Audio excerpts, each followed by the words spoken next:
Just wanted to show you a little bit of progress on the Build for Ukraine ICM Admiral Cabriolet in 124 scale. Wanted to mock the body up. This body has 8 parts. We have the 2 sides, the chassis, the rear, the 2 halves of the hood, and the front end, and the windshield, which is another separate part. Now all of these 8 parts have to go together in order to form the body. So what I have here is all the parts mocked up together because I wanted to see what kind of a fit and we were going to have with the body. And now that I got it together, I figure I'd just go over it with you guys and let's just see what it's going to take to put the body together on this. Now, of course, the little antlers here are going to go away. I didn't cut them off yet.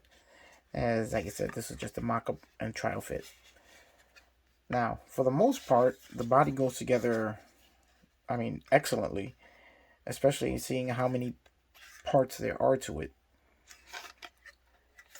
As you can see, the 2 sides attached to the chassis pretty cleanly. Once they're glued in place, they'll be a little bit tighter. There's going to be a tiny little bit of a gap here where the rear door seam meets the rear quarter panel here, which is pretty much the same on this side.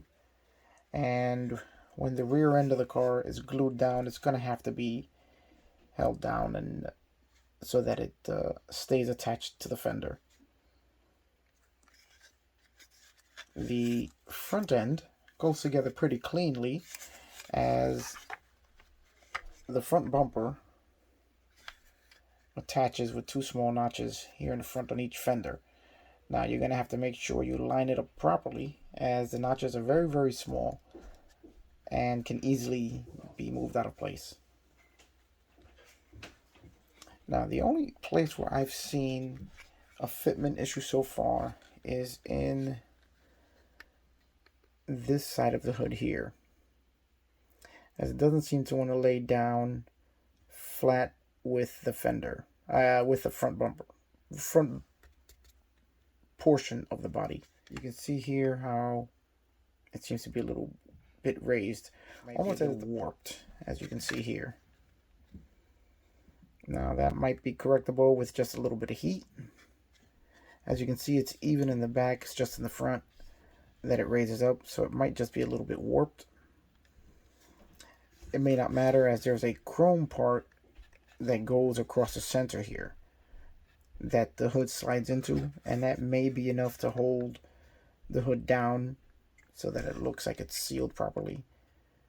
But I may try a little bit of heat, maybe running it on some hot water and giving it a little tweak downward to see if it'll hold its place properly. Other than that, the only other tricky part was, let's open up the hood here, as it's with this super sophisticated hood locking mechanism I have here. When you're putting the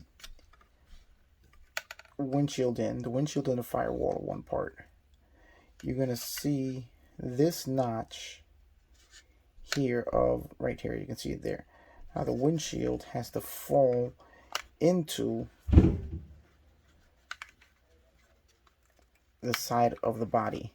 It actually have to fall into there and sit flush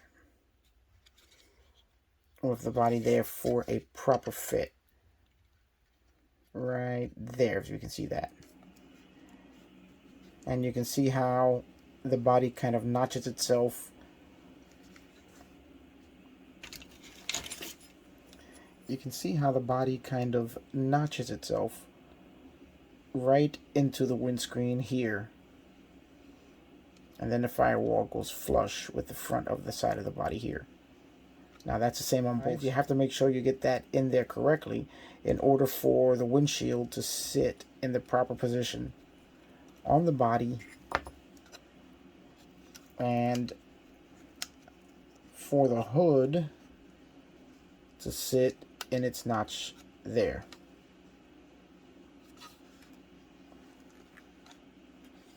And affects both sides exactly the same.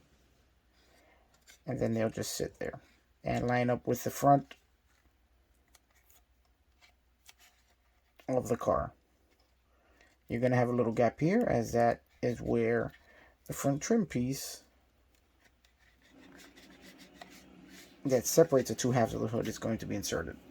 Now, if you mark this up and you have a nice even gap, then you've got it sitting exactly where it's supposed to be. You have to make sure that your seams are correct here and that it sits right on the edge of the windshield.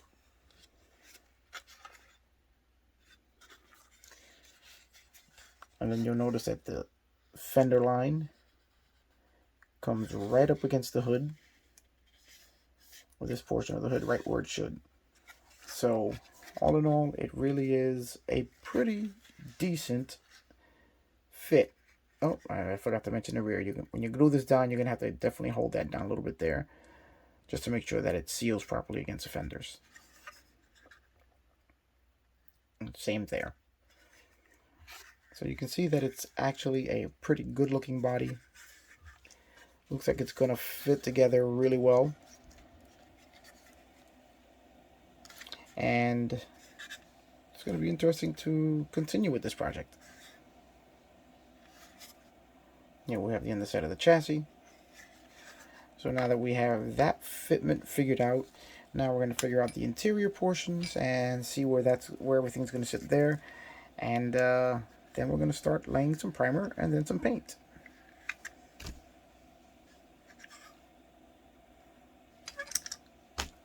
So it's going to be a fun project. We're going to keep going with it.